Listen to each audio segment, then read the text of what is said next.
I love it that we have some of the hosts on some of the stations that are actually doing a fairly good job of of talking about the Israeli-Palestinian issue in a cogent manner, in an honest manner, and present the case the way it should be presented. Right now, we all accept that Hamas has done a horrendously terroristic act, violent in the way they have murdered those 14 to 1500 Jewish brothers and sisters. We get that. We understand that. It was horrendous. The response that we are currently seeing by the Israeli government, however, makes one wonder if they can hold any moral authority in the manner in which they're conducting not justice, but revenge, in the way they are decimating Gaza, which already was decimated, which already had its people living in a prison, which already had people who were without rights, which already were in dire straits. I want one to think about these issues as they learn, as they hear different sides of the equation. There's only one thing that is honest. There's only one thing that's correct. There's only one thing that's moral. And it isn't what the Israeli military is doing in Gaza right now. 42% of the buildings in Gaza as we speak, as of the date of this post, are either damaged or destroyed. 42%. Look around any city, look around your city, and make the assumption, what would it look like if 42% of your structures were damaged, inhabitable?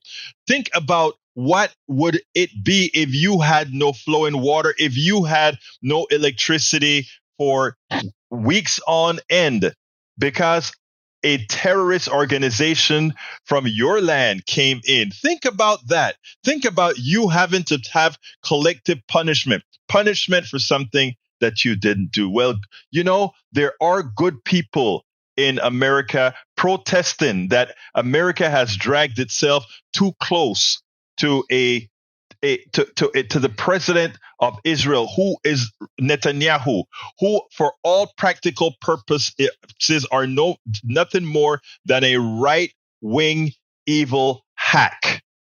But anyway, let's go ahead and listen to Joy-Ann Reid and her guest, Stefanie Fox, who is a Jewish Voice for Peace executive director.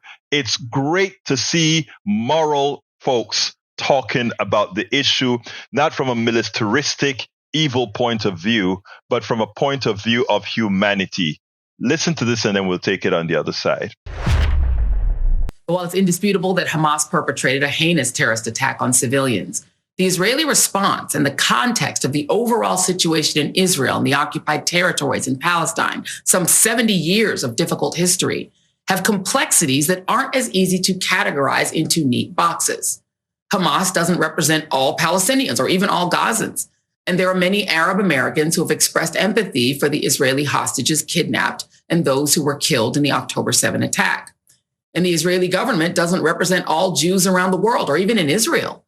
And there are plenty of Jewish people in Israel and the US who are expressing empathy for Palestinians in Gaza. In fact, there have been groups of Jewish Americans demanding a ceasefire, protesting at both the White House and the Capitol this week, with hundreds arrested.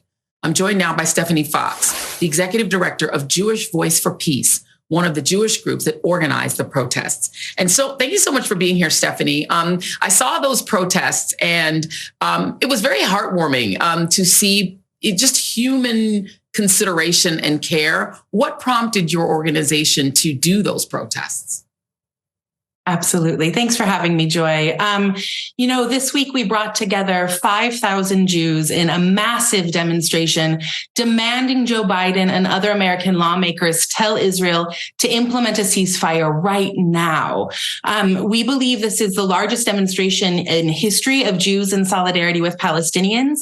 We were led by 25 rabbis in a massive civil disobedience where about 500 people staged a sit-in you're seeing there. And we did this while meanwhile the Israeli military is raining down bombs on Palestinians in Gaza, the 2 million Palestinians trapped by land, sea, and water, and air, there's no food, there's no electricity, there's no fuel. People are rationing food, drinking seawater. People are trapped under the rubble. Hospitals are out of electricity and whole families are being wiped off of the population registry because every single member, every generation has been killed.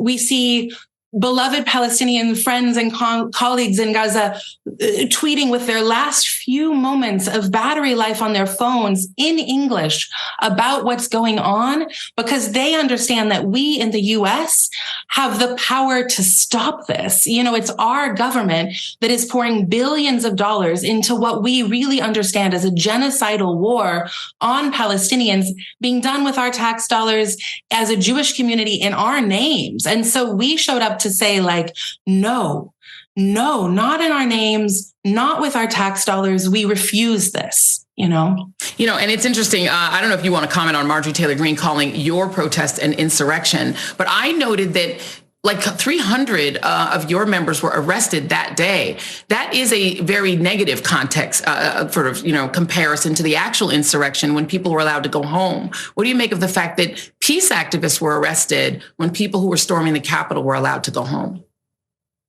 Well, it says a lot about the values of the U.S. government, right? That, Jewish Americans showing up to say, absolutely not in our names, demanding a ceasefire now and demanding an end to the root cause of violence for all people there and ending 75 years of oppression of Palestinians. But really primarily in that space saying ceasefire now, that, hundreds and hundreds of us were hauled out by Capitol Police, says a lot about where the U.S. government's support goes.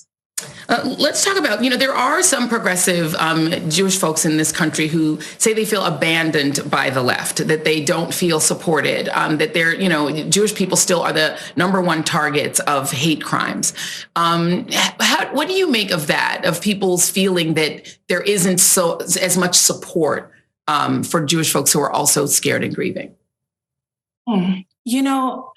Joy, I was raised to understand the core Jewish value of B'Tselem Elohim, which means every single life is precious.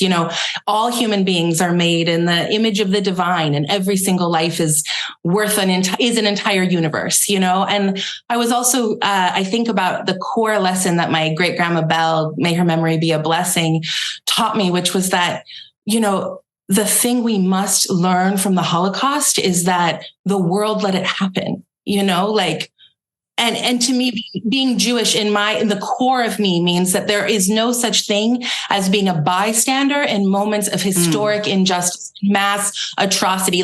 There's nowhere else that Jews would be than the fight to end genocide. It's inconceivable, It is amazing that the message from Stefanie Fox isn't the American message.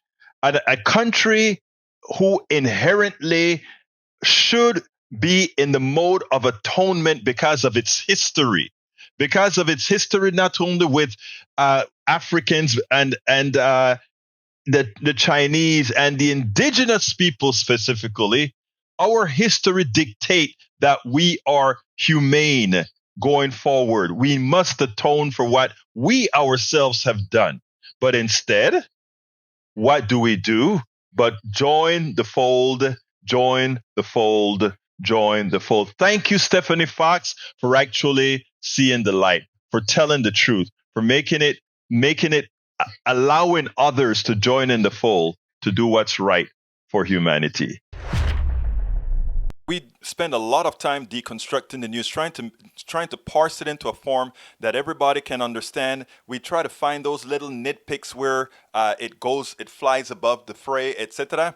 If you really like these videos that we do, I want to ask a big favor. Please go ahead. Number 1, subscribe to our channel. And number 2, please join if you can. Thank you so kindly for watching. Keep watching. Please remember to share. We must populate the entire internet with our progressive message, a message that we know is what most Americans say that they want. So help us, please join.